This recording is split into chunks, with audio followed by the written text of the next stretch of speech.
नमस्कार, मैं अंकित सिंह गोलू अपने YouTube चैनल में आपका बहुत बहुत स्वागत करता हूं। दोस्तों, आज का यह वीडियो 12th क्लास के फिजिक्स में इलेक्ट्रिक करंट चैप्टर से संबंधित है, जिसके अंतर्गत आज बहुत ही महत्वपूर्ण टॉपिक हम आपके बीच लेकर के आए हैं, जिसका नाम है विद्युत ऊर्जा। इसके अलावा एक अन्य महत्वपूर्ण टॉपिक आज हम लोग पढ़ेंगे, जिसका नाम होगा विद्युत शक्ति। ये दोनों टॉपिक बोर्ड एग्जाम के लिए अत्यंत ही महत्वपूर्ण है और साथ ही इन दोनों टॉपिक से संबंधित न्यूमेरिकल बोर्ड एग्जाम के साथ साथ एयरफोर्स और जेईई मेन जैसे प्रतियोगी परीक्षाओं में भी देखने के लिए मिल सकते हैं। तो वीडियो में अंत तक बने रहें।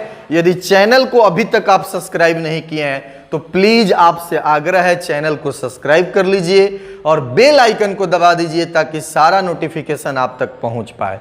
यह वीडियो इस चैप्टर का 15वां वीडियो होगा। इससे पहले का 14 वीडियो यदि आप नहीं देखे हैं तो उसका लिंक डिस्क्रिप्शन में दे दिया जाएगा, वहां से वीडियो को आप जरूर देखिए।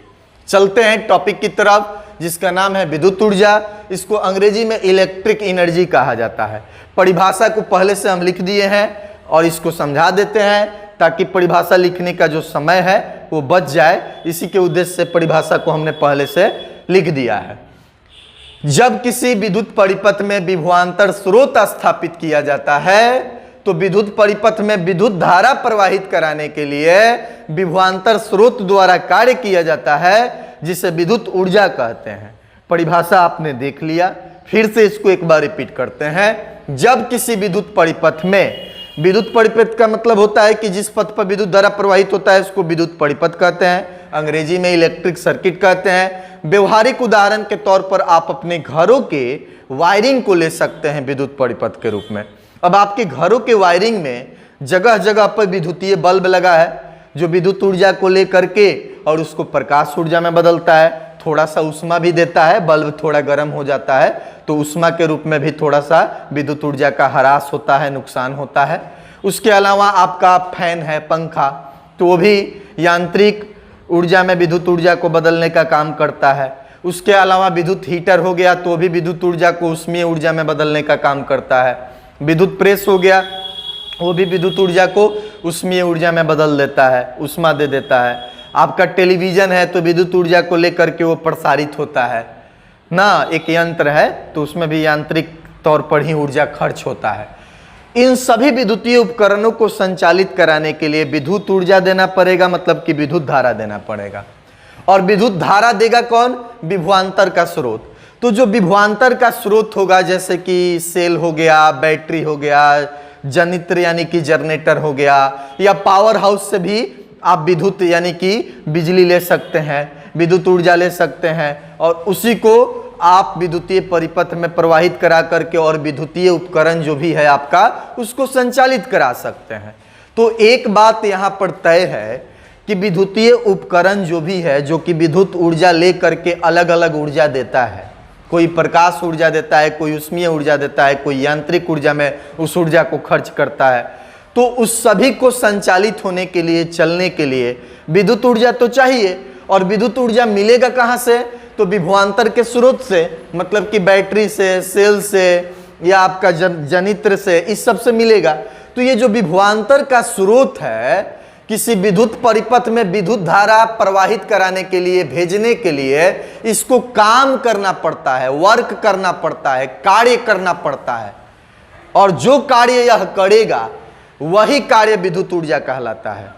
तो जितना कार्य यह करेगा, मतलब कि विभवांतर का स्रोत करेगा, उतना ही इसका ऊर्जा खर्च होगा, इसका ऊर्जा खत्म होगा। ये ऊर्जा लेकर के अपना ऊर्जा देगा किसको? विद्युतीय उपकरण को। और विद्युतीय उपकरण क्या करेगा? उस ऊर्जा को किसी अन्य ऊर्जा में बदल देगा। बल्ब है तो प्रकाश ऊर्जा में बदल देगा, कोई अलग यंत्र है तो यांत्रिक ऊर्जा में बदल देगा, आपका हीटर है तो उष्मीय ऊर्जा में बदल देगा। तो इस प्रकार से संचालित होगा।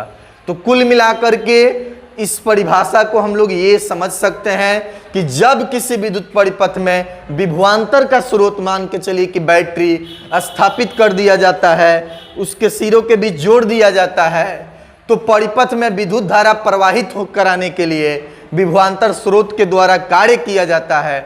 और इसी कार्य को क्या कहेंगे जी? विद्युत ऊर्जा कहेंगे। ठीक है। दूसरे शब्दों में एक और परिभाषा लिखें, चाहे तो इस पर भी आप गौर कर सकते हैं इसको भी मेंशन कर सकते हैं। इसी की सहायता से आपसे जहां पूछा जाए उसको परिभाषित कर सकते हैं। किसी विद्युत परिपथ में आवेश को प्रवाहित कराने के लिए जो ऊर्जा व्यय होता है या खर्च होता है उससे विद्युत ऊर्जा कहते हैं। इसे W अथवा E से सूचित करते हैं। तो ध्यान दीजिएगा, कोई भी विद्युत परिपथ है, जैसे कि ये विद्युत परिपथ है, यहां पर इसमें बल्ब लग गया, इधर कोई प्रतिरोध है, ठीक है, इधर प्लस इधर माइनस, प्लस इधर माइनस हो गया, प्लस माइनस। तो ये विभवांतर का स्रोत लगा दिए। अब विभवांतर का स्रोत लगा दिए तो इस विभवांतर के स्रोत से उच्च विभव से निम्न विभव की ओर विद्युत धारा जाएगी। तो ये विद्युत धारा को जब भेजता है तो विद्युत धारा को भेजता है तो रियल में किसको भेजता है? आवेश को, क्योंकि आवेश के प्रवाह को ही विद्युत धारा कहते हैं। तो जब वो आवेश को उधर भेजेगा तो आवेश को भेजने के लिए ये कार्य करेगा। आवेश को भेजने के लिए क्या करेगा? कार्य करेगा। कार्य बराबर होता है आवेश गुना विभवांतर। आप पहले भी पढ़े हैं, विभव बराबर कार्य बट्टा आवेश, तो कार्य बराबर विभव गुना आवेश। सेकेंड लेसन में विभवांतर या विभव को पढ़ना था। तो आप देख सकते हैं कि जो ये विभवांतर का स्रोत है, ये विभवांतर का स्रोत करता क्या है? आवेश को भेजता है उच्च विभव से निम्न विभव की तरफ। तो जब आवेश को भेजता है, आवेश को प्रवाहित कराता है, आवेश को गति कराता है, वही आवेश जो है गति करने लगता है तो विद्युत धारा कहलाता है। तो गति करते हुए आवेश को या विद्युत धारा को भेजता है कौन? विभवांतर का स्रोत। तो जब विभवांतर का स्रोत ये भी यहां से आवेश को भेजेगा, इसमें आवेश को भेजेगा, गति करते हुए आवेश के संबंध में हम लोग विद्युत धारा शब्द यूज करते हैं, तो इस पर ये कार्य करेगा, ऐसे ही नहीं चला जाएगा। हमें अगर इसको उधर भेजना है तो इसको धक्का देना पड़ेगा, धक्का देंगे तो ये विस्थापित होगा। तो बल लगाए विस्थापित हुआ तो बल गुना विस्थापन कार्य कहलाता है। उसी प्रकार से ये विभवांतर आवेश को भेजेगा, आवेश को भेजेगा यानी विद्युत धारा को भेजेगा, और विद्युत धारा को भेजेगा मतलब कि विद्युत धारा प्रवाहित कराएगा, और विद्युत धारा प्रवाहित कराएगा यानी कि आवेश को भेजेगा, तो इसको उस पर कार्य करना पड़ेगा, और वही कार्य जो है विद्युत ऊर्जा कहलाता है। ये जितना कार्य करेगा इसका ऊर्जा उतना ही खत्म होता है, सेल का, बैटरी का, विभवांतर का। और वो ऊर्जा किसके पास चला जाता है? विद्युतीय परिपथ में। तो विद्युत परिपथ में जो विद्युतीय उपकरण लगा है, कहीं टेलीविजन लगा है, कहीं बल्ब लगा है, कहीं पंखा लगा है, कहीं हीटर लगा है, कहीं विद्युत प्रेस लगा है, कहीं मोबाइल को चार्ज कर रहे हैं, तो वो सब क्या करता है? उस विद्युत ऊर्जा को लेकर के अलग अलग ऊर्जा में बदल देता है।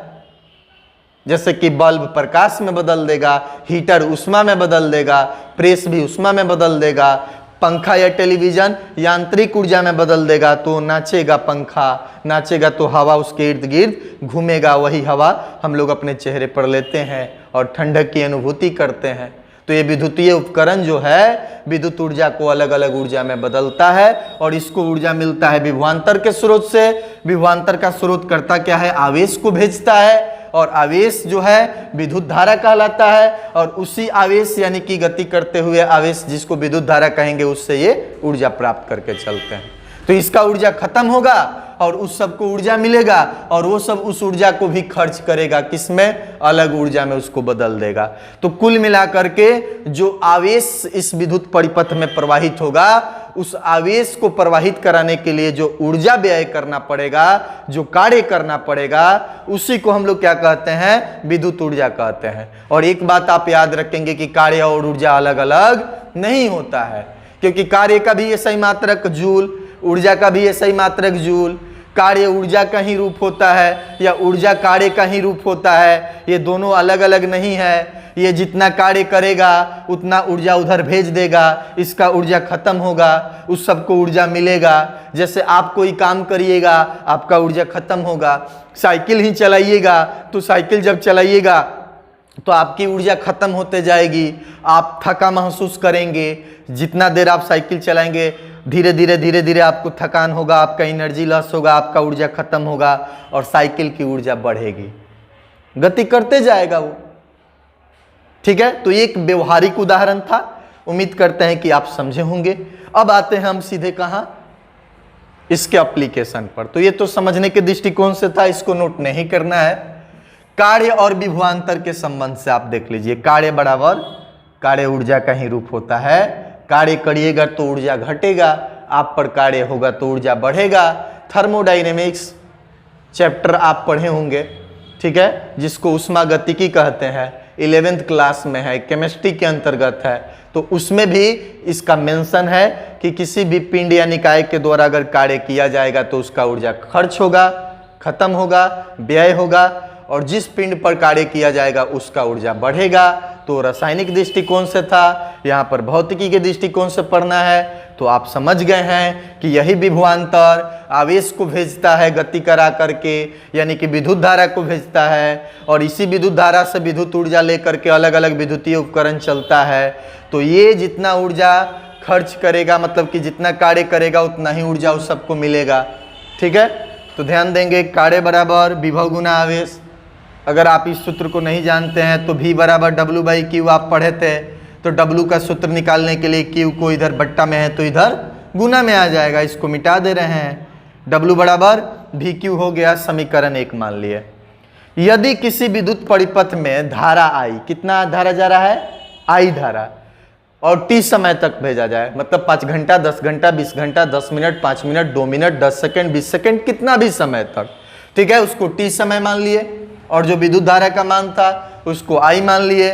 तो आवेश निकालने के लिए क्या करेंगे, Q बराबर I गुना T, क्योंकि आप जानते हो कि I बराबर Q/T होता है, तो Q बराबर I/T हो जाएगा, तो ये IT हो गया। अब जब कार्य बराबर विभव गुना आवेश होता है, ये विभव के द्वारा जो कार्य किया जाएगा वो कार्य कितना होगा, विभव गुना आवेश के बराबर। तो इसमें W को तो W हम यहाँ छोड़ दिए, V को भी V छोड़ दिए, लेकिन Q के जगह IT लिख सकते हैं, क्योंकि Q बराबर IT होता है, Q बराबर IT, तो यहाँ पर Q बराबर IT लिख सकते हैं। तो ये W बराबर VIT हो गया, V का भी Q के जगह IT। अब चूंकि ये कार्य ही क्या है, ऊर्जा का रूप होता है। पहले भी हम आपको बताएं कि कार्य का SI मात्रक जूल, ऊर्जा का SI मात्रक जूल, कार्य ऊर्जा का ही रूप है। हम कार्य करेंगे तो ऊर्जा खत्म होगा, इसका मतलब कि कार्य का ताल्लुक कहीं ना कहीं ऊर्जा से है। कार्य करने से ऊर्जा खत्म हो जा रहा है, इसका मतलब कि कार्य ऊर्जा का ही रूप है। तो यहाँ पर कार्य कहिए या ऊर्जा के बदले यहाँ पर E कहिए, ठीक है। तो E बराबर VIT, इसको मान लिया समीकरण 2। अब आप जानते हैं कि जो ओम का नियम है, ओम के नियम से V बराबर IR पहले पढ़ चुके हैं, मैट्रिक में भी पढ़ना है। तो V बराबर IR रखने पर, किसमें, समीकरण 2 में ओम के नियम का प्रयोग करते हुए V के जगह IR रख देना है। तो ध्यान दीजिए, समीकरण 2 हमारा W था, तो W, V के जगह क्या रख दिए, IR, तो V के जगह यहाँ IR, गुना IT था तो IT हो गया। अब I Guna I square, R है तो R, T है तो T, तो W बराबर I स्क्वायर RT हो गया। इसी को E बराबर I स्क्वायर RT लिख सकते हैं, क्यों, क्योंकि कार्य ऊर्जा का ही रूप होता है। तो W कहो या E कहो, वर्क कहो या एनर्जी कहो, एक ही चीजें है, ठीक है। ध्यान दीजिए, अलग अलग रूपों में हो सकता है, लेकिन दोनों क्या है, एक दूसरे के तुल्य ही होता है। अब ध्यान दीजिएगा, तो ये हमारा एक और समीकरण आ गया, इसको मान लिए 3। अब समीकरण 2 में चाहे या 3 में चाहे, जैसे V के जगह एक बार IR रख दिए, तो I का भी सूत्र यहां से हो जाएगा। ध्यान दीजिएगा, I बराबर, R को इधर लाएंगे तो V/R नहीं हो जाएगा। तो अगर समीकरण 2 में हम V का मान IR रख दिए, तो इसी समीकरण में या नीचे वाले समीकरण में I के जगह हम V/R भी रख सकते हैं। तो अब देखिए, समीकरण 2 में I बराबर V/R रखने पर एक बार V का मान रख दिए, एक बार I का मान रख दिए, नया नया समीकरण प्राप्त हो जाएगा। तो W का W, समीकरण 2 में W था तो W, V था V, अब ध्यान दीजिए I था तो I के जगह V/R, आप जानते हो कि V बराबर IR है, तो I बराबर V/R हो जाएगा। तो I बराबर V/R हो जाएगा, तो I के जगह V/R रख दिए, गुना में T रख दिए, यहाँ पर T था तो टी रख दिए। अब भी गुना भी, भी स्क्वायर हो गया बट्टा में नीचे आर हो गया गुना टी हो गया।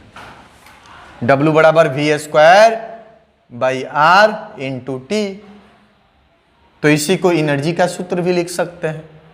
तो आप देख सकते हैं कि हमारे विद्युत ऊर्जा का ये इक्वेशन अलग अलग आपको सूत्र प्राप्त हो गया। V बराबर E बराबर वी आई टी भी हो जाएगा, E बराबर आई स्क्वायर आर टी भी हो जाएगा, उसके बराबर E बराबर V square R into T भी हो जाएगा। क्लियर? तो ये क्या है, तीनों जो है, ये तीनों का तीनों जो है वो किसका सूत्र है जी? तो ये सूत्र है विद्युत ऊर्जा का। विद्युत ऊर्जा क्या है? विभवांतर स्रोत द्वारा विद्युतीय परिपथ में विद्युत धारा प्रवाहित कराने के लिए कार्य करना पड़ेगा, उसी कार्य को विद्युत ऊर्जा कहेंगे। और वो जितना कार्य करेगा उतना उसका ऊर्जा खत्म होगा और परिपथ में ऊर्जा जाएगा। जब परिपथ में ऊर्जा जाएगा तो इलेक्ट्रिक परिपथ यानी कि विद्युतीय परिपथ में जो भी विद्युतीय उपकरण लगा होगा वो उस ऊर्जा को लेकर के उसको अलग अलग रूपों में बदलेगा। बल्ब होगा तो प्रकाश ऊर्जा में, हीटर होगा तो उष्मीय ऊर्जा में। आप समझ रहे हैं? तो वो विद्युतीय उपकरण भी उस ऊर्जा को व्यय कर रहा है, खर्च कर रहा है। तो वहां से भी आप समझ सकते हैं। तो ये रहा विद्युत ऊर्जा का सूत्र। अब विद्युत ऊर्जा का सूत्र तो हो गया। अब विद्युत ऊर्जा का SI मात्रक क्या होगा जी? तो विद्युत ऊर्जा का SI मात्रक यहां पर नोट में लिखवा दे रहे हैं। विद्युत ऊर्जा का SI मात्रक जूल होता है, जूल होता है। अब इस जूल के बदले यहां जे शब्द भी संकेत के रूप में प्रयुक्त किया जाता है। क्लियर? अब कई जगह पर ऑब्जेक्टिव प्रश्न में पूछा जाता है कि निम्न में से कौन विद्युत ऊर्जा का सही सूत्र नहीं है। अब ई का सूत्र ये भी दे देगा, ये भी दे देगा, ये भी दे देगा और एक सूत्र गलत दे देगा। तो असत्य वाले को पूछेगा तो असत्य वाले को देख लीजिएगा, सत्य वाले को पूछेगा तो ये सब हो जाएगा। सत्य है, इसमें से जो होगा वो सत्य होगा। क्वेश्चन ऐसे हम आपको करवाएंगे। एक चीज और हो सकता है, जब विद्युत ऊर्जा ऊष्मा के रूप में खर्च होता है तो ऊष्मा ऊर्जा के संबंध में ऊष्मीय ऊर्जा को H से सूचित करते हैं। H से सूचित करते हैं ये ऊष्मीय ऊर्जा को। तो H का भी सूत्र हो जाएगा, जो विद्युत ऊर्जा का है वही ऊष्मीय ऊर्जा का हो जाएगा। कैसे हो जाएगा? मान के चलिए कि कोई विद्युतीय उपकरण जो है वो विद्युत ऊर्जा को ऊष्मीय ऊर्जा में बदल रहा है। जैसे कि हीटर, मान के चलिए यहां पर कोई हीटर लगा दिया गया। अब हीटर का अपना एक प्रतिरोध होगा, इसमें एक धारा जाएगा I, तो विद्युत धारा गया I, प्रतिरोध है R, तो I गुना R के बराबर वोल्टेज हीटर खर्च करेगा। अब ये जो प्रतिरोध है, प्रतिरोध का मान जितना ही अधिक होता है ये उतना ज्यादा ऊष्मा उत्पन्न करता है। यही कारण है कि जिस विद्युतीय उपकरण से ऊष्मा प्राप्त करना होता है उसका प्रतिरोध ऊंच होता है। कई बार ऑब्जेक्टिव प्रश्नों में पूछा जाता है कि बताइए कि हीटर का प्रतिरोध क्या होगा, ऊंच होगा कि निम्न? तो ऊंच होगा। विद्युत प्रेस का प्रतिरोध, तो उसका भी प्रतिरोध ऊंच होगा। क्यों? क्योंकि ज्यादा प्रतिरोध होगा तो धारा का विरोध करेगा। क्योंकि आप पहले भी पढ़े हैं कि प्रतिरोध क्या है, किसी भी चालक का, किसी भी युक्ति का, किसी भी विद्युतीय उपकरण का वह गुण है जो धारा का विरोध करता है। तो प्रतिरोध ज्यादा होगा तो धारा का विरोध अधिक करेगा। अब धारा जा रहा था तो उस धारा का विरोध अधिक किया, यानी धारा को कम कर देगा। तो धारा तो वोल्टेज के कारण, यहाँ पर 12 वोल्ट की बैटरी है तो जितना धारा यहाँ है उतना ही धारा यहाँ, उतना ही धारा हर जगह जाएगा। लेकिन इस धारा को ये क्या करता है, प्रतिरोध बढ़ जाने पर उसको रोकता है। और रोकता है, जितना ज्यादा धारा को रोकेगा उसके बदले ऊष्मा उत्पन्न करेगा। उसके बदले क्या उत्पन्न करता है? ऊष्मा उत्पन्न करता है। ठीक है? क्योंकि जब प्रतिरोध अधिक होता है तो प्रतिरोध अधिक क्यों होता है? अपवहन वेग आप पढ़े थे, अपवहन वेग में पढ़े थे कि कोई चालक होता है तो उसके भीतर मुक्त इलेक्ट्रॉन रैंडम गति करते हैं। जब रैंडम गति करते हैं लेकिन उस पर वोल्टेज का सोर्स यानी कि बैटरी जोड़ दिया जाए तो किधर से किधर, ऋण से धन की ओर गति करने लगते हैं मुक्त इलेक्ट्रॉन और धारा बहने लगता है धन से ऋण की ओर। तो जब वो मुक्त इलेक्ट्रॉन गति करते हैं तो उनकी गति का औसत वेग का अपवहन वेग कहलाता है या अपवाह वेग कहलाता है। ठीक है, तो अपवाह वेग हो गया। लेकिन जब वो गति करते हैं तो मुक्त इलेक्ट्रॉन या आयन आपस में टकराते हैं। जितना ज्यादा टकराएंगे प्रतिरोध का मान उतना ही अधिक होगा, मतलब कि धारा उतना ही कम होगा, प्रतिरोध उतना ही अधिक होगा। क्योंकि वो टक्कर होगा तो धीरे धीरे जाएंगे तो धारा धीरे धीरे आएगा। इसका मतलब कि धारा का मान घट गया तो धारा का मान घट जाना प्रतिरोध कहलाता है। धारा का मान कम हो जाना यानी प्रतिरोध का गुण बढ़ जाना कहलाता है, तो वही प्रतिरोध कहलाता है।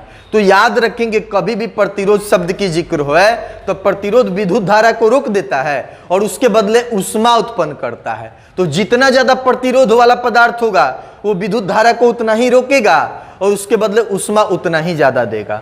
जैसे मान के चलिए कि इसमें 10 एम्पियर की धारा बह रही है, इधर कहीं आप पंखा लगा दिए और उधर हीटर लगा दिए। अब पंखा का प्रतिरोध कम है तो उसमें धारा ज्यादा जाएगा, वो विद्युत ऊर्जा को यांत्रिक ऊर्जा में ज्यादा खर्च करेगा।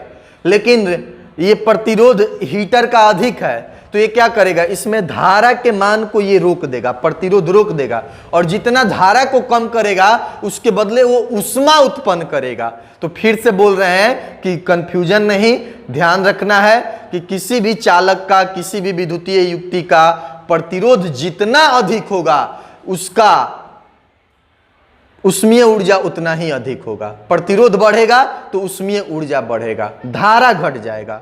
धारा का मान कम कर देगा और ऊष्मा का मान बढ़ा देगा। जितना धारा आ रहा था अगर हम प्रतिरोध है तो उस धारा को कम कर दिए, जितना कम किए उसके बदले हमने विद्युत ऊर्जा बना दिया। ठीक है, तो किसी भी विद्युत ऊर्जा यानी कि ऊष्मा देने वाले, विद्युत ऊर्जा तो बहुत सारा हो जाएगा, विद्युत ऊष्मा देने वाला, ऊष्मा जिससे ताप मिलता है, ठीक है, तो विद्युत ऊष्मा देने वाला युक्ति होगा उसका प्रतिरोध ऊंच होता है। जितना ऊंच प्रतिरोध होगा उतना ज्यादा वो क्या करेगा, धारा को रोकेगा, ऊष्मा को बढ़ाएगा। ओके, समझ चुके होंगे। धारा को रोकता है प्रतिरोध, पहले भी पढ़े थे, लेकिन उसके बदले वो ऊष्मा को बढ़ाता है। ठीक है, तो ध्यान रखेंगे इस चीजों को। अब गौर करें आप, ये तो हमारा हो गया ऊष्मीय ऊर्जा के बदले कहीं भी ऊष्मीय ऊर्जा आ जाए तो ये जो W या E आप यूज किए हैं कार्य के बदले और ये विद्युत ऊर्जा के बदले, ठीक है, उसके बदले आप H शब्द यूज कर सकते हैं। जैसे H बराबर I² RT हो सकता है। जैसे E बराबर I² RT था तो H बराबर I² RT हो जाएगा। उसी प्रकार से E बराबर VIT था तो H बराबर भी हो सकता है। तो इन सब सूत्रों का आप उपयोग कर सकते हैं। जनरली H के संबंध में I² RT न्यूमेरिकल के दृष्टिकोण से महत्वपूर्ण होता है, तो कुछ भी जटिल नहीं है। आपने विद्युत ऊर्जा का परिभाषा पढ़ लिया कि विद्युत ऊर्जा होता क्या है। विभवांतर स्रोत के द्वारा विद्युत परिपथ में विद्युत धारा बनाए रखने के लिए जितना कार्य करना पड़ता है उसी को विद्युत ऊर्जा कहा जाता है। या किसी विद्युत परिपथ में आवेश प्रवाहित करने के लिए जो ऊर्जा व्यय होगा, जो ऊर्जा खर्च होगा या जितना कार्य करना पड़ेगा, कार्य करने से ऊर्जा खर्च होता है। आप भी कार्य करके देख लीजिएगा, आपका ऊर्जा खर्च हो जाएगा, थक जाइएगा। ठीक है, तो यही चीजें है। आप उम्मीद करते हैं कि समझ चुके होंगे। ये सूत्र भी आपको याद रख, ये तो मतलब कॉमन सूत्र है, इसको भी याद रखना है, एक ही है। इस सूत्र को भी याद रखना है, इस सूत्र को भी याद रखना है। इसके संबंध में कहीं ऊष्मीय ऊर्जा शब्द आ जाए तो H शब्द यूज कर सकते हैं। अब हर जगह ऊष्मीय ऊर्जा थोड़े होगा, पंखा चल रहा है तो ऊष्मा थोड़े दे रहा है कि वहां ऊष्मीय ऊर्जा की जरूरत है। विद्युत ऊर्जा को लेता है अलग अलग विद्युतीय उपकरण, कोई प्रकाश देता है, कोई ऊर्जा देता है, कोई हवा देता है यंत्र चला करके, कोई दूरदर्शन का प्रसारण करा करके हम लोगों को दिखाता है तो भी एक यंत्र चलता है। जैसे कि टेलीविजन, हीटर हो गया ऊष्मा देने वाला, आयरन, कपड़ा आयरन करने वाला, विद्युत प्रेस मतलब कि इस्त्री, वो भी आपको ऊर्जा देता है। तो इसका स्क्रीनशॉट लीजिए और उसके बाद से हम लोग विद्युत शक्ति का अध्ययन करते हैं। ठीक है, आइए अब हम लोग देखते हैं विद्युत शक्ति को। विद्युत शक्ति को अंग्रेजी में इलेक्ट्रिक पावर कहा जाता है। सबसे पहले इसके परिभाषा पर विचार करते हैं। किसी विद्युत परिपथ में विद्युत ऊर्जा के व्यय की समय दर को विद्युत शक्ति कहते हैं। तो ध्यान दीजिएगा, अभी हम लोग विद्युत ऊर्जा पढ़ चुके हैं, विद्युत ऊर्जा में समझाने की आवश्यकता नहीं है, उसको आप देख करके बहुत अच्छे तरीके से समझ जाएंगे, बहुत डिटेल में बताए हैं। अब विद्युत शक्ति क्या है, तो प्रति इकाई समय में जितना विद्युत ऊर्जा खर्च होगा किसी भी विद्युतीय परिपथ में, तो विद्युत परिपथ का विद्युत शक्ति हुआ। किसी विद्युतीय उपकरण का, जैसे बल्ब का, प्रति इकाई समय में यानी कि 1 सेकंड में जितना विद्युत ऊर्जा बल्ब में खर्च होगा उसको उसका विद्युत शक्ति कहेंगे, यानी कि बल्ब का। अगर कोई विद्युत हीटर है तो प्रति इकाई समय में जो विद्युत हीटर पर विद्युत ऊर्जा खर्च होगा, व्यय होगा, तो विद्युत हीटर का आपका विद्युत शक्ति हो जाएगा। किसी विद्युतीय उपकरण में हीटर, पंखा, टेलीविजन, बल्ब, बहुत कुछ लगा है, तो पूरे परिपथ में सभी विद्युतीय उपकरण को मिला करके प्रति सेकंड में यानी कि 1 सेकंड में जितना विद्युत ऊर्जा खर्च होगा, व्यय होगा, उसको उस पूरे परिपथ का विद्युत शक्ति कहेंगे। तो पूरे परिपथ का विद्युत शक्ति निकाल सकते हैं, किसी विद्युतीय उपकरण का विद्युत शक्ति निकाल सकते हैं, तो 1 सेकंड में खर्च होने वाले विद्युत ऊर्जा को ही विद्युत शक्ति कहा जाता है। यहां पर लिखा भी गया है विद्युत ऊर्जा के व्यय, व्यय मतलब खर्च की समय दर। समय दर, तो समय दर निकालने के लिए समय से भाग दे दीजिएगा, समय से भाग दे दीजिएगा तो समय दर निकल जाएगा। समय दर का मतलब 1 सेकेंड का, कितने समय का, 1 सेकेंड का कितना विद्युत ऊर्जा खर्च होगा वही समय दर कहलाएगा। यानी कि प्रत्येक सेकेंड में खर्च होने वाले विद्युत ऊर्जा का दर ज्ञात करना है। दर को अंग्रेजी में रेट कहते हैं, तो यहां पर दर शब्द प्रयुक्त ना करके समय दर इसलिए लगा दिए हैं ताकि आपको पता चले कि ये समय का दर पूछा जा रहा है, मतलब कि प्रत्येक सेकंड में कितना विद्युत ऊर्जा खर्च हो रहा है उसका दर पूछा जा रहा है, वो बात पूछा जा रहा है, न कि इसका पैसा, विद्युत शक्ति का। चूंकि विद्युत ऊर्जा भी खरीदा जाता है, तो विद्युत ऊर्जा खरीदा जाएगा तो प्रत्येक सेकंड में खर्च होने वाले विद्युत ऊर्जा को विद्युत शक्ति कहेंगे। और जब प्रत्येक सेकंड के विद्युत ऊर्जा को विद्युत शक्ति कहेंगे तो केवल दर शब्द प्रयुक्त कर देने से थोड़ा सा कंफ्यूजन हो सकता है कि कौन सा दर, कहीं आर्थिक दर तो नहीं, ठीक है, इसीलिए समय दर लगा दिए हैं। ठीक है, उम्मीद करते हैं आप समझ गए होंगे। फिर से एक बार रिपीट कर देते हैं। किसी भी विद्युतीय परिपथ में कोई भी इलेक्ट्रिक सर्किट है तो उसमें टोटल जो ऊर्जा खर्च होगा वो विद्युत ऊर्जा, 4 घंटा, 5 घंटा, 10 घंटा, 10 मिनट, 20 मिनट, 50 मिनट, कितना भी समय तक विद्युतीय उपकरण को चलाइए तो उतना देर तक चलाने के लिए आपको विभवांतर का स्रोत यानी कि बैटरी, सेल, जनरेटर या पावर हाउस से आपको बिजली लेना पड़ेगा। तो वो बिजली मतलब धारा बन के धन विभव से ऋण विभव की तरफ बहेगी, आवेश का प्रवाह होगा, आवेश प्रवाहित करने के लिए उसको कार्य करना पड़ेगा, जितना कार्य करेगा उतना उसका ऊर्जा खर्च होगा, उसी खर्च होने वाले ऊर्जा को विद्युत ऊर्जा कहेंगे। लेकिन पर सेकेंड किसी विद्युत परिपथ में जितना ऊर्जा खर्च होगा उसको विद्युत ऊर्जा की मतलब विद्युतीय शक्ति कहेंगे। विद्युत ऊर्जा शब्द उसके लिए प्रयुक्त नहीं करेंगे, विद्युत शक्ति शब्द प्रयुक्त करेंगे। ठीक है, तो अब दूसरे शब्दों में देखिए, किसी विद्युतीय उपकरण द्वारा प्रति सेकंड में व्यय ऊर्जा को विद्युत शक्ति कहते हैं, इसे पी से सूचित करते हैं। वो भी वही बात है, जब विद्युतीय उपकरण की बात करिएगा तो वहां पर देखिएगा कि उस विद्युतीय उपकरण के द्वारा प्रत्येक सेकंड में कितना ऊर्जा खपत हो रहा है, खर्च हो रहा है, तो उस विद्युतीय उपकरण की शक्ति हुई। आप कुछ पूरे विद्युतीय परिपथ को लीजिएगा जिसमें विद्युतीय उपकरण के रूप में बल्ब, पंखा, टेलीविजन, आयरन, आपका हीटर, बहुत कुछ लगा है, तो उस सब के द्वारा मिला करके प्रति सेकंड में जितना विद्युत ऊर्जा खर्च होगा वो पूरे विद्युत परिपथ का विद्युत शक्ति कहलाएगा। ठीक है, अब मान के चलिए कि आपके पास एक 10 वाट का बल्ब है, 10 वाट का आपके पास एक बल्ब है, CFL है या LED बल्ब है। ठीक है, और आपके पास एक 100 वाट का वो पीला वाला बल्ब है, तो दोनों में फर्क क्या है? तो ध्यान दीजिएगा, आगे आपको पढ़ाएंगे कि वाट का मतलब विद्युत शक्ति होता है। ठीक है, तो 10 वाट का मतलब विद्युत शक्ति 10 वाट है, 10 इकाई है, 10 यूनिट है। इसका मतलब हुआ कि प्रत्येक सेकंड में ये 10 जूल ऊर्जा खर्च करेगा और ये प्रत्येक सेकंड में 100 जूल ऊर्जा खर्च करेगा। तो अंतर आ गया ना जी। विद्युत शक्ति का मतलब होता है कि पर सेकंड में खर्च होने वाला ऊर्जा। तो अगर ये विद्युत शक्ति है, कैसे पता चला? वाट से पता चला, क्योंकि वाट विद्युत शक्ति का ऐसा ही मात्रक होता है। ठीक है, जैसे कहीं पर किलोग्राम लगा हो तो किलोग्राम से आपको पता चलेगा कि ये द्रव्यमान है, तापमान नहीं है, विद्युत धारा नहीं है, समय नहीं है। उसी प्रकार से वाट से पता चला कि विद्युत शक्ति है। तो विद्युत शक्ति का मतलब 1 सेकंड में व्यय यानी कि खर्च ऊर्जा। तो कोई 10 वाट का बल्ब है तो वो 10 यूनिट खर्च करेगा प्रति सेकंड में विद्युत ऊर्जा, और 100 वाट का है तो ये प्रति सेकंड में 100 इकाई ऊर्जा खर्च करेगा।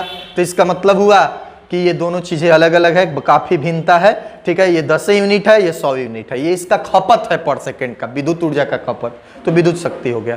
अब ध्यान दीजिए, यहां पर हम विद्युत शक्ति का परिभाषा लिख दिए, विद्युत ऊर्जा बटा समय, क्योंकि समय से भाग देंगे तभी ना प्रति इकाई समय का विद्युत ऊर्जा खर्च होने वाला निकलेगा, मतलब कि व्यय होने वाला विद्युत ऊर्जा निकलेगा। तो यहां पर हमने क्या कर दिया जी, समय से भाग दे दिया। अब इसी को सिंबल में लिखेंगे तो विद्युत शक्ति को P और विद्युत ऊर्जा को, ऊर्जा या कार्य को W भी लिख सकते हैं, समय को T लिख सकते हैं। फिर ऊर्जा के बदले E लिख सकते हैं, T लिख सकते हैं। तो E/T लिखो या W/T लिखो, ये P यानी विद्युत शक्ति का सूत्र हो गया। अब हम लोग जानते हैं कि कार्य बराबर विभव गुना आवेश होता है, इसके जस्ट पहले पढ़े थे।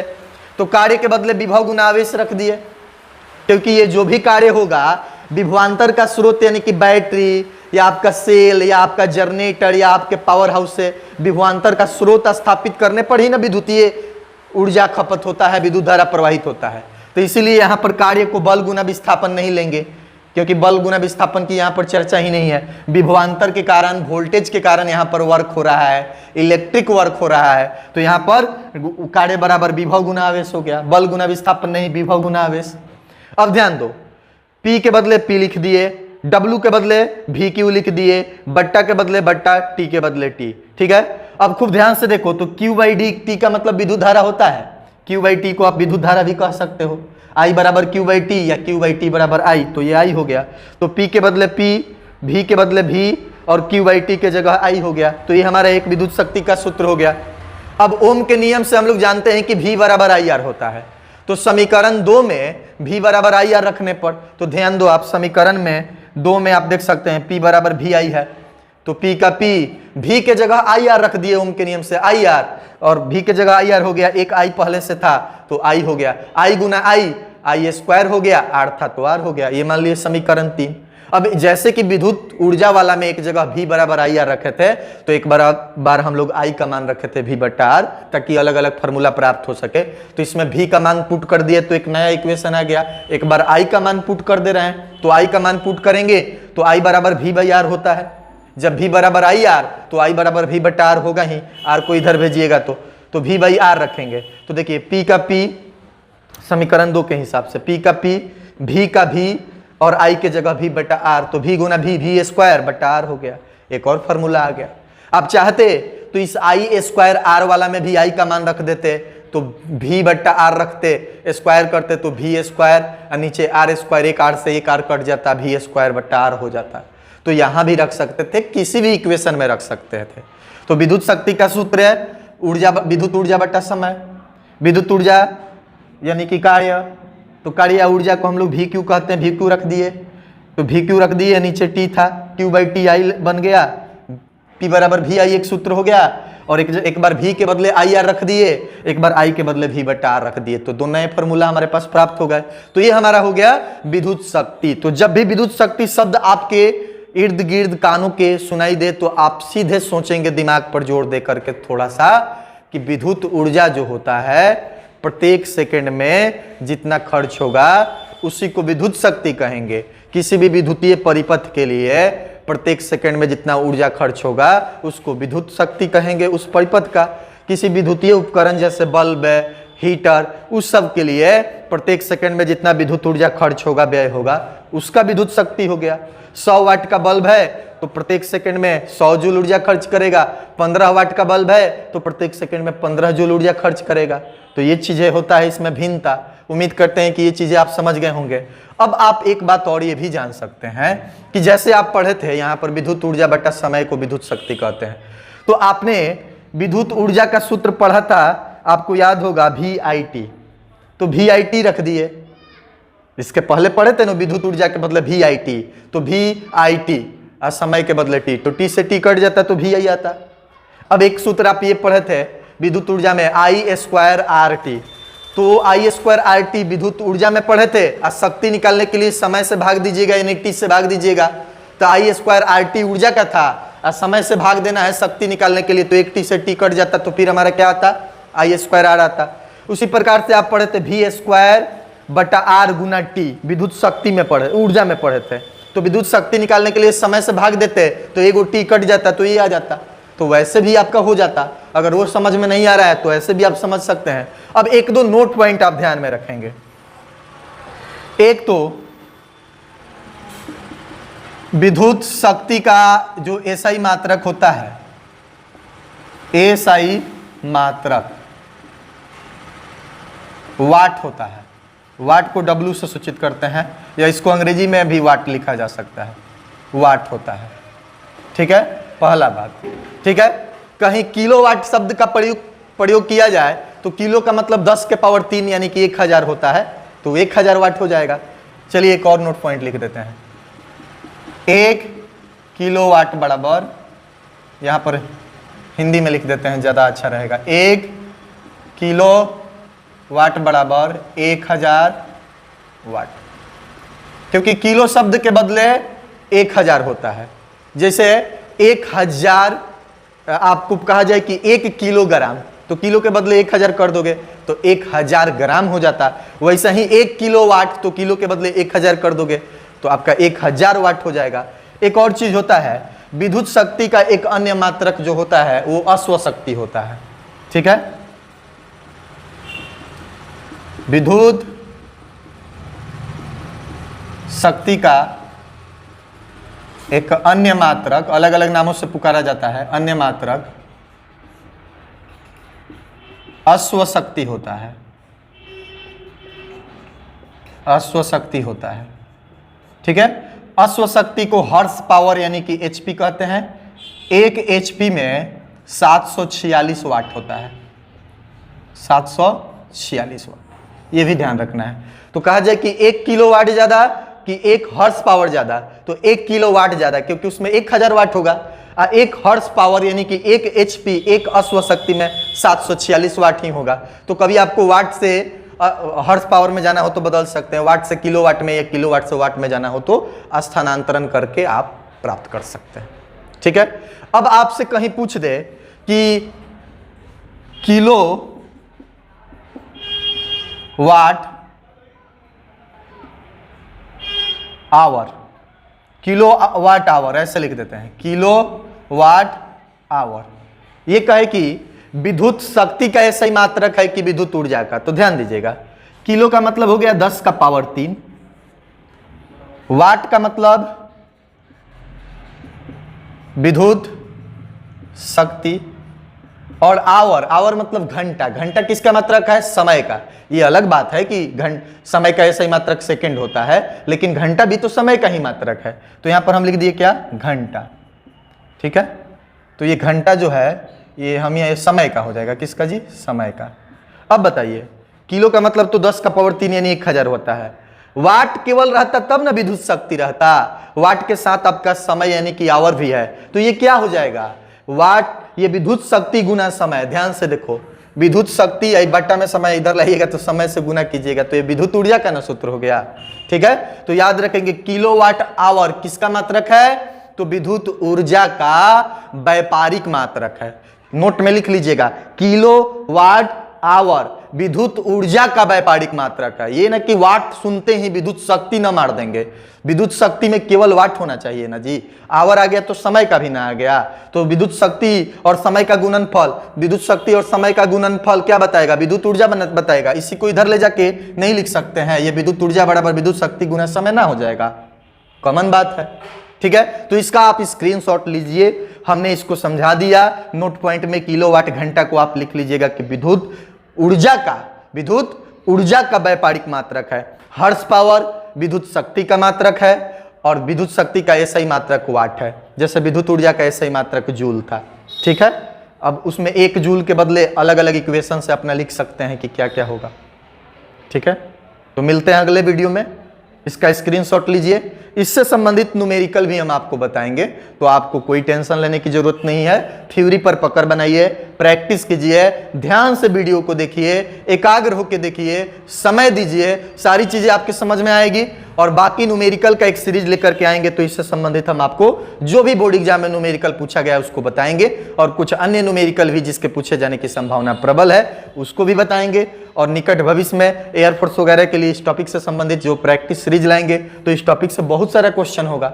ठीक है, तो उससे भी आप हेल्प ले सकते हैं, लेकिन अभी नहीं, आने वाले समय में। वीडियो का स्क्रीनशॉट लीजिए और वीडियो को लाइक कीजिए, चैनल को सब्सक्राइब कीजिए। मिलते हैं अगले वीडियो में, नमस्कार।